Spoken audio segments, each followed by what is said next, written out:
Assalamualaikum warahmatullahi wabarakatuh. Perkenalkan, nama saya Weza Mansur dari program studi Pendidikan Agama Islam semester 2. Di sini saya akan membahas mengenai faktor-faktor yang mempengaruhi perkembangan.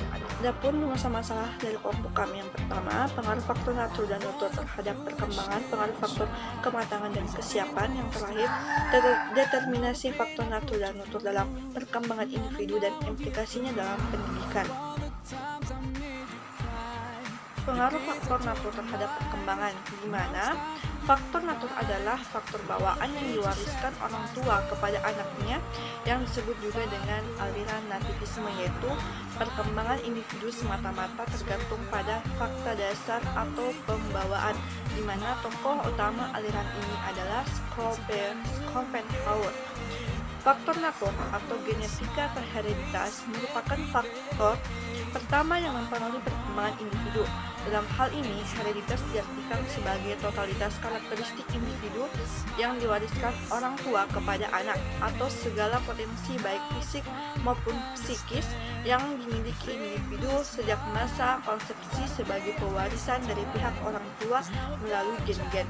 Nah, pengaruh gen terhadap kepribadian sebenarnya ini tidak secara langsung, karena yang dipengaruhi gen secara langsung adalah yang pertama, kualitas sistem syaraf, yang kedua, keseimbangan biokimia tubuh, yang ketiga, struktur tubuh.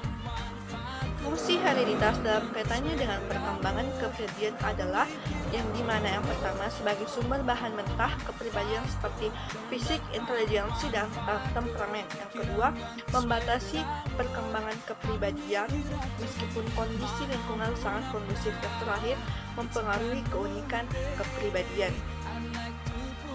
Yang kedua, pengaruh faktor nurtur terhadap perkembangan, yaitu lingkungan keluarga, lingkungan sekolah, teman sebaya, dan media massa, di mana faktor nurtur atau juga disebut dengan faktor lingkungan ini ialah segala sesuatu yang ada di luar manusia, baik yang hidup maupun yang mati. Misalnya makanan, iklim, budayaan, ekonomi, kedudukan anak dalam lingkungan keluarganya, semuanya itu ikut serta membentuk pribadi seseorang yang berada di dalam lingkungan itu.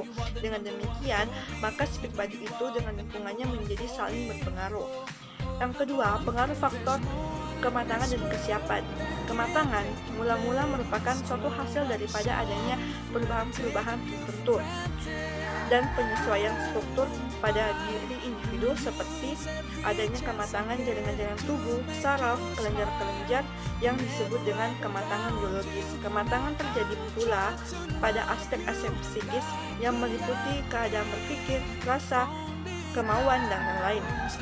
Sedangkan faktor-faktor yang mempengaruhi kesiapan belajar atau readiness adalah faktor lingkungan, faktor instrumental, faktor fisiologis, dan kondisi psikologis, di mana rumusnya yang terakhir adalah determinasi faktor natur dan nurtur dalam perkembangan individu dan implikasinya dalam pendidikan.